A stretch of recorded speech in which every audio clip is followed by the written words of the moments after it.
आज हम मराठा इतिहास के उन पन्नों को उजागर करने वाले हैं जो रक्त चरित्र से भरा हुआ है। आज हम चर्चा करेंगे कि कैसे सिंहगढ़ पर भगवा परचम फड़फड़ाया गया। साथ ही ये भी जान लेंगे कि मराठा साम्राज्य के इतिहास के दो शूरवीर तानाजी मालुसरे और सूर्यजी मालुसरे ने किस तकनीक से सिंहगढ़ जीता। तानाजी मालुसरे का पूरा इतिहास किसी और दिन जानेंगे, पर आज हम 4 फरवरी 1670 के दिन सिंहगढ़ पर क्या हुआ इस पर बात करेंगे। नमस्कार दोस्तों। उस जमाने में कुछ लोगों को छत्रपति शिवाजी महाराज की एक झलक भी नसीब नहीं होती थी। ऐसे में खुद को उनका दोस्त कहलाना सौभाग्य की बात होती होगी। सूबेदार तानाजी मालुसरे महाराज के न सिर्फ अच्छे दोस्त थे, बल्कि स्वराज्य की शुरुआती भागदौड़ में उनका अहम योगदान रहा है। तानाजी मालुसरे का इतिहास बड़ा दिलचस्प है, इसीलिए उन पे वीडियो बाद में बनाया जाएगा। फिलहाल बात 1670 की करते हैं। औरंगजेब के चंगुल से छूटकर 4 साल हो रहे थे और जयसिंह द्वारा छीने हुए 23 किले को फिर से स्वराज्य में लाने का काम भी पूरा हो रहा था। पर दक्कन में 2 किले ऐसे थे जिनके बदौलत दक्कन पर राज किया जा सकता था, और उन्हीं 2 किले पर मुगलिया झंडा लगा हुआ था। वे किले थे पुरंदर और सिंहगढ़। कुछ बखर में सिंहगढ़ को कोंडाना कहा गया है। मुस्लिम बखर में न सिर्फ कोंडाना का जिक्र होता है, बल्कि ये भी लिखा हुआ है कि कैसे तानाजी और सूर्यजी ने जाबाज कारनामा दिखाते हुए राजपूत योद्धा उदयबान सिंह राठौड़ को हराकर सिंहगढ़ से मुगलिया झंडा उखाड़ दिया। आगरा से लौटने के बाद छत्रपति शिवाजी महाराज सिंहगढ़ किले को लेकर हमेशा चिंतित थे। उस वक्त मराठा साम्राज्य की रियासत राजगढ़ में बसी हुई थी और सिंहगढ़ राजगढ़ के सामने ही था, इसीलिए मुगल के लिए सिंहगढ़ जरूरी था। 23 में से 21 किले को जीतने की जिम्मेदारी मोरोपंत पिंगड़े पर थी। वे एक महान और साहसी योद्धा थे। ऐसे में महाराज की माताजी जीजाबाई ने महाराज को सिंहगढ़ जीतने की सलाह दी। इस जल्दबाजी में छत्रपति शिवाजी महाराज को बस एक योद्धा दिख रहा था, वो थे तानाजी मालुसरे। तानाजी का चुनाव करने के पीछे भी वजह थी। महाराज जानते थे कि उदयभान कदकाठी से ऊंचा और बलवान है। उसके पास न सिर्फ मुगल फौज है, बल्कि राजपूताना फौज भी है। जयसिंह और औरंगजेब ने होशियारी से सिंहगढ़ पर खास प्रकार की फौज तैनात करके रखी थी। दूसरी तरफ तानाजी मालुसरे भी बलवान और ऊंचे कद के इंसान थे। इतिहासकार और बखरदार की माने तो तानाजी मालुसरे हाथी से भिड़ सके इतने बलशाही थे। पूरे मराठा फौज में उनके इतना ताकतवर कोई नहीं था, ऐसा बखर में लिखा हुआ है। उन दिनों तानाजी अपने बेटे की शादी की तैयारी में लगे हुए थे। जैसे ही उन्हें इस मुहिम की खबर मिली, वे शादी छोड़कर राजगढ़ आ गए। ये देखकर महाराज ने ऐतराज जताया, पर तानाजी ने मराठी में कहा, आधी लगीन कोंढ्यानंचं मग माझ्या रायबाचं। तानाजी ने ये बताया कि वो पहले कोंढाना जीतेंगे, फिर बेटे रायबा की शादी करेंगे। अब दर्शकों के मन में सवाल आया होगा कि तानाजी ने कितने मावड़े उर्फ सेनानी मांगे होंगे। मराठी बखर के अनुसार 1000 मावड़े और मुस्लिम बखर के अनुसार 300 लोगों की फौज का जिक्र हुआ है।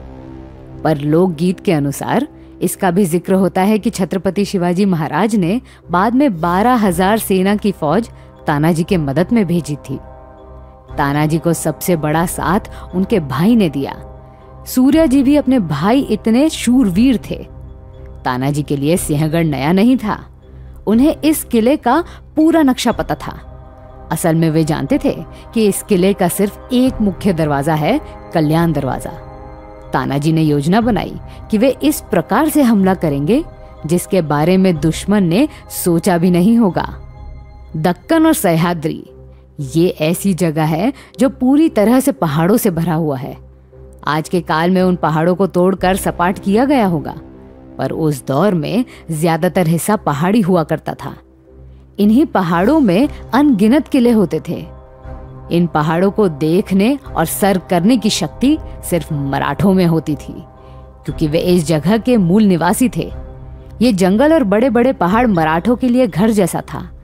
इसीलिए कहा जाता है कि सह्याद्री को पार करने की क्षमता सिर्फ 3 में है, खुद प्रकाश, तूफानी हवा और मराठा। तानाजी मालुसरे, शेलार मामा, सूर्याजी और उनके मावड़ों ने बड़े बड़े चट्टान इस कदर लांग दिए कि जैसे उनके लिए गुरुत्वाकर्षण जैसी बात ही ना हो। रात के अंधेरे में मरहट्टे पहाड़ चढ़ के हमला कर देंगे, यह उदय भान ने सोचा ही नहीं था। सिंहगढ़ के सभी सैनिक गहरी नींद में सो रहे थे और तानाजी मालुसरे अपने मावड़ों के साथ सिंहगढ़ के करीब पहुंच गए। इतने ऊंचाई पर चढ़ना था, इसीलिए भाला जैसे वजनदार हथियार लाना संभव नहीं हुआ। ऐसे में ज्यादातर मावड़े धनुष्य बाण और तलवारें लेकर आए थे। तानाजी मालुसरे ने 2 टुकड़ियां बनाई। एक टुकड़ी को सूर्याजी के साथ किले के बाहर रहना था और दूसरी टुकड़ी को तानाजी के साथ किले के अंदर घुसकर हमला करना था। बाहर से तीरों का हमला होते ही राजपुताना फौज युद्ध के लिए तैयार हो गई। शेलार मामा और तानाजी मालुसरे ने अकेले रहकर राजपुताना और मुगल सेना को काटना शुरू किया।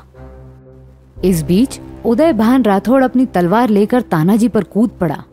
दोनों में लंबे समय तक युद्ध चला और दूसरे मावड़े भी अपनी जान की बाजी लगा रहे थे। दूसरी तरफ सूर्याजी ने कल्याण दरवाजा आजाद करवाया, पर उन्हें कहा गया था कि जब तक तानाजी बोलेंगे नहीं तब तक किले के अंदर उन्हें नहीं आना है। बहुत घंटों तक युद्ध चलता रहा और छत्रपति शिवाजी महाराज भी राजगढ़ में परेशान हो रहे थे। उन्हें अंदाजा आ गया कि मुगलों के सामने उनकी सेना ढीली पड़ रही है, इसीलिए उन्होंने खुद वहां सेना के साथ जाने का फैसला किया। दूसरी तरफ सिंहगढ़ के अंदर तानाजी मालुसरे और उदय भान पीछे हटने का नाम नहीं ले रहे थे और मराठा फौज की संख्या भी घट रही थी। तानाजी और उदय भान बहुत गंभीर तरीके से जख्मी हो चुके थे। इसी बीच मावड़ों को खबर मिली कि तानाजी मालुसरे ने अपने प्राण त्याग दिए। साथ ही मुगल और राजपूत फौज को भी खबर मिली कि उदय भान भी मारा गया है। इस परिस्थिति में राजपूत फौज सेनापति की गैर हाजिरी में मराठों को टक्कर दे रही थी। सूर्याजी ने देखा कि मराठे किले से बाहर निकल रहे हैं। उन्हें शक हो गया कि मुगल उन पर हावी हो चुके हैं। पीछे हटने के बजाय वे खुद किले में घुस गए और एक के बाद एक दुश्मनों को मारने लगे। खुद के भाई की लाश देखने के बाद भी उन्होंने हौसला तोड़ा नहीं। ये देखकर दूसरे मावड़ों के जान में जान आई और अगले ही पल में राजपूत और मुगल फौज का सफाया हो गया। सुबह की पहली किरण के साथ सूर्याजी मालुसरे ने सिंहगढ़ पर भगवा परचम लहराया। छत्रपति शिवाजी महाराज वहां पहुंचे और देखा कि पूरा किला खून से भरा हुआ है। उनके सामने 2 लोग खड़े थे, सूर्याजी और शेलार मामा। महाराज का बचपन का दोस्त सूबेदार तानाजी मालुसरे आखिरी सांस तक कोंढाना किला जीतने का प्रयास करते रहे, पर उनके शरीर ने साथ छोड़ दिया। तानाजी मालुसरे शेर के जैसे लड़ते रहे, इसीलिए कोंढाना किले का नामकरण सिंहगढ़ हुआ।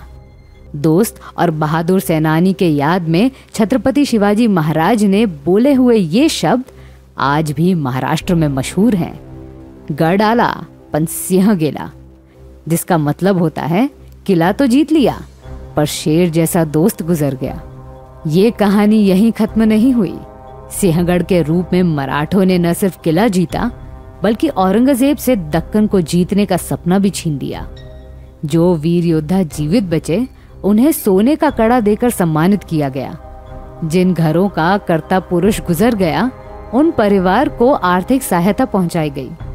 नाजुक समय के दौरान जब दूसरे मराठा पीछे हट रहे थे तब राजपुताना और मुगल सेना के मुंह से विजयश्री छीनने वाले सूर्याजी मालुसरे को महाराज ने सिंहगढ़ का किलेदार बनाया। उदय भान को किसने मार गिराया, इस पर आज भी चर्चा होती है। हो सकता है कि तानाजी और उदय भान इन दोनों ने एक दूसरे को मार गिराया हो, पर ज्यादातर इतिहासकार मानते हैं कि तानाजी मालुसरे के वीर गति के बाद शेलार मामा ने मौका देखकर उदय भान को मारा था। पर इस बात पर भी इतिहासकार एकमत नहीं है। अगर शेलार मामा ने उदय भान को मार गिराया होता तो दूसरे मराठे अपने जान बचाने के लिए किले से बाहर नहीं निकलते। खैर, सच्चाई चाहे कुछ भी हो, पर ये बात तो सच है कि तानाजी मालुसरे जैसे हजारों शूर मराठा मावड़ों ने अपना खून पानी एक करके मराठा साम्राज्य की नींव बनाई थी।